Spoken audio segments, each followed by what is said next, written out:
Good evening. Today is Thursday, January 3rd, 2019.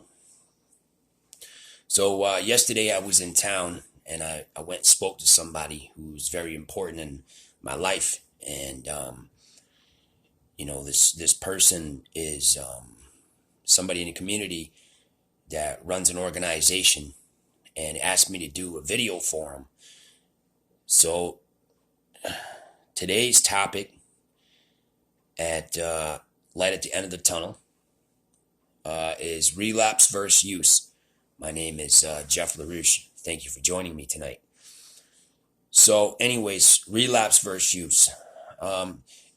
Basically, use is just using. When you first start doing any sort of substance, whether it's alcohol or drugs, you start off with the minimum amount. And as time continues to go through, that amount increases. Because the more you do, the more you have to have. So use is just use. That's the bottom line. But relapse, you have to have some time in sobriety, clean time. Relapse, you just stopped using but went back to using. That's relapse.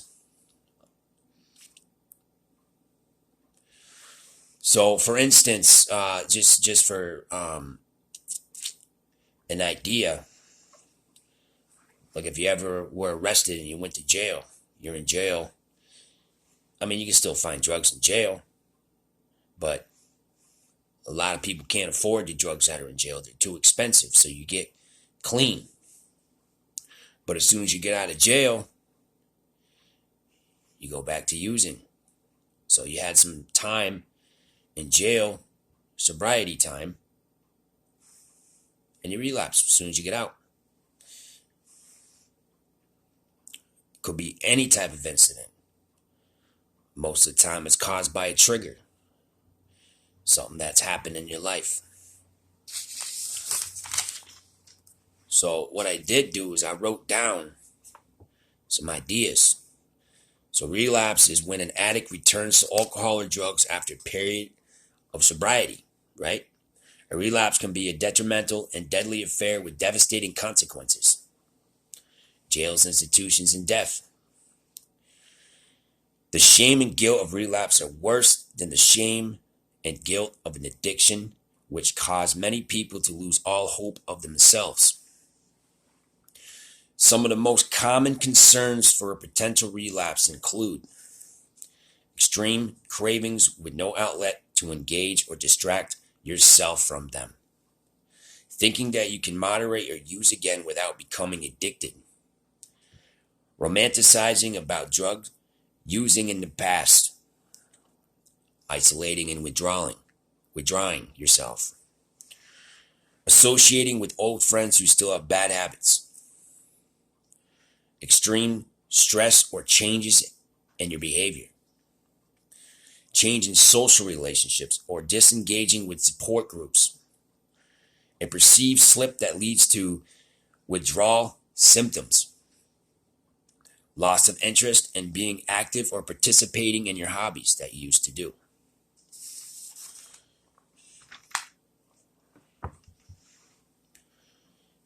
So a lot of people get construed when they talk about relapse versus using.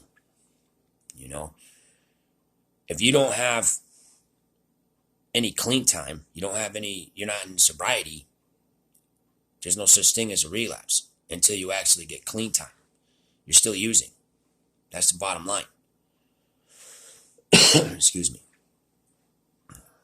So the only way that you can actually relapse is to have some clean time. And that's my opinion.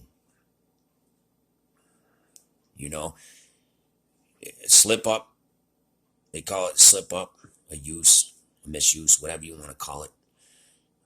To me, it's still part of the cycle of relapse. Okay? If you're using, like I used for, 4.5 years straight before I actually had some clean time. And then I got clean time, and then I relapsed.